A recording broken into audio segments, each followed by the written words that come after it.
പിതാവിനും പുത്രനും പരിശുദ്ധ റൂഹായിക്കും സ്തുതി, ആദ്യം മുതൽ എന്നേക്കും തന്നെ ആമേൻ. ഇന്ന് മെയ് മാസം 27 ബുധനാഴ്ച. അപ്പസ്തോല പ്രവൃത്തികൾ 17 അധ്യായം 11 വാക്യം. അവർ തെസ്സലോനിക്കയിൽ ഉള്ളവരെക്കാൾ ഉത്തമന്മാരായിരുന്നു.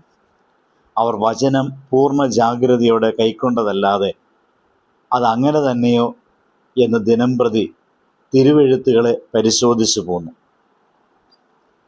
ഈ വചനത്തിൽ ബെരോയായിലെ വിശ്വാസികളുടെ 3 വലിയ ഗുണങ്ങൾ നമുക്ക് കാണാൻ സാധിക്കുകയാണ്. ആ ഗുണങ്ങൾ എന്നത് അവരുടെ വചനം സ്വീകരിച്ച മനസ്സ്, വചനം പരിശോധിച്ച ആത്മാർത്ഥത, വചനത്തിൽ ഉറച്ചു നിന്ന വിശ്വാസം ഇവയാണ്. പൗലോസും ശീലാസും ബെരോവയിൽ എത്തുന്നതായ അവസരത്തിൽ അവർ ദൈവവചനം പ്രസംഗിച്ചു. എന്നാൽ അവിടുത്തെ ജനങ്ങൾ കേട്ടതെല്ലാം അന്ധമായി വിശ്വസിച്ചില്ല. അവർ ദിവസേന തിരുവെഴുത്തുകൾ പരിശോധിച്ചു, ഇത് സത്യമോ എന്ന് ചിന്തിച്ചു. അതുകൊണ്ടാണ് ബൈബിൾ അവരെ ശ്രേഷ്ഠന്മാർ എന്ന് വിളിക്കുന്നത്. ഇന്നത്തെ കാലഘട്ടത്തിൽ അവിടുത്തെ വിശ്വാസികളെ പോലെ നാമും ആയിരിക്കേണ്ടതുണ്ട്. കാരണം പല ഉപദേശങ്ങളും പല ആശയങ്ങളും ലോകത്തിൽ നാം ശ്രവിക്കുന്നവരാണ്.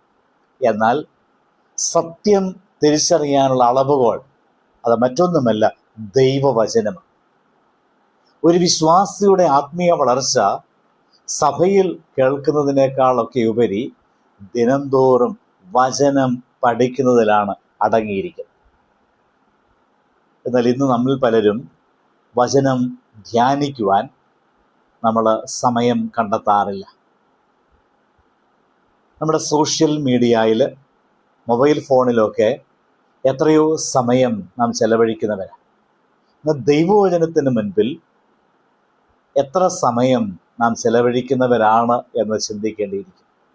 ഒന്നോർക്കണം, ആത്മീയ ശക്തി ലഭിക്കുന്നത് വചനം വായിക്കുമ്പോഴും ധ്യാനിക്കുമ്പോഴുമാണ്.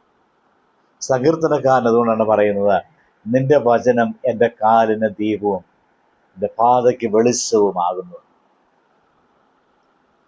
അവിടുത്തെ ജനങ്ങൾ വചനം മനസ്സൊരുക്കത്തോടെ അവർ സ്വീകരിച്ചു. ദൈവവചനം കേൾക്കുമ്പോൾ അതിനെ വിമർശിക്കാനോ തെറ്റുകൾ കണ്ടെത്താനോ ചിലർ പരിശ്രമിക്കും. എന്നാൽ ദൈവം ആഗ്രഹിക്കുന്നത് വിനയമുള്ള ഹൃദയം. തുറന്ന മനസ്സോടെ വചനം കേൾക്കുന്നവരെ ദൈവം അനുഗ്രഹിക്കും. അതുപോലെ അവർ ദിവസേന തിരുവെഴുത്തുകൾ പരിശോധിച്ചു. ആത്മീയ ജീവിതത്തിൽ സ്ഥിരത വളരെ പ്രധാനമുള്ളതാണ്. ഞായറാഴ്ചകൾ മാത്രം ആത്മീയ ജീവിതം നയിക്കുവാനായിട്ടല്ല, ദിവസവും പ്രാർത്ഥനയും ധ്യാനവും നിറഞ്ഞതായ ആത്മീയ ജീവിതം നമുക്കുണ്ടാകും. ശരീരത്തിന് ദിവസേന ഭക്ഷണം ആവശ്യമുള്ളതുപോലെ ആത്മാവിനും ദൈവവചനം ദിവസേന ആവശ്യമുണ്ട്. ഒരു യഥാർത്ഥ വിശ്വാസി കൂടുതൽ സമയം ധ്യാനിക്കാനായിട്ട് സമയം കണ്ടെത്തും. ദൈവവചനം കേൾക്കുക മാത്രമല്ല, അതനുസരിച്ച് ജീവിക്കുവാനായിട്ടും ശ്രമിക്കും. അപ്പോഴാണ് യഥാർത്ഥത്തിലുള്ളതായ ആത്മീയത കാണാൻ സാധിക്കും. ഇന്ന് നാമും വചനം അന്വേഷിക്കുന്നവരായിട്ട് മാത്രമല്ല, വചനം പറയുന്ന ജീവിതത്തിലൂടെ ജീവിക്കുവാനായിട്ട് ദൈവം നമ്മെ വിളിക്കുക. നാം കേൾക്കുന്ന എല്ലാ കാര്യങ്ങളെയും ദൈവവചനത്തിൻ്റെ വെളിച്ചത്തിൽ നമുക്ക് പരിശോധിക്കാം. ദിവസേന ബൈബിൾ വായിക്കാം, ധ്യാനിക്കാം. ദൈവവചനം നമ്മുടെ ജീവിതത്തിൻ്റെ അടിസ്ഥാനമാക്കാം.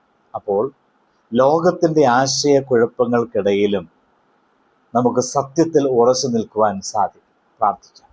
കരുണാനിധിയായ ദൈവമേ, തിരുവചനം സ്നേഹിപ്പാനും ദിവസേന അത് പഠിക്കുവാനും ഞങ്ങൾക്ക് കൃപ നൽകണമേ. ബെരോയയിലെ വിശ്വാസികളെപ്പോലെ സത്യമന്വേഷിക്കുന്ന ഹൃദയം ഞങ്ങളിൽ നൽകണമേ. കേൾക്കുന്ന വചനം ജീവിതത്തിൽ പാലിക്കുവാൻ അതിനനുസരിച്ച് ജീവിക്കുവാൻ ഞങ്ങളെ ശക്തിപ്പെടുത്തണമേ. ആമേൻ. ദൈവം അനുഗ്രഹിക്കട്ടെ.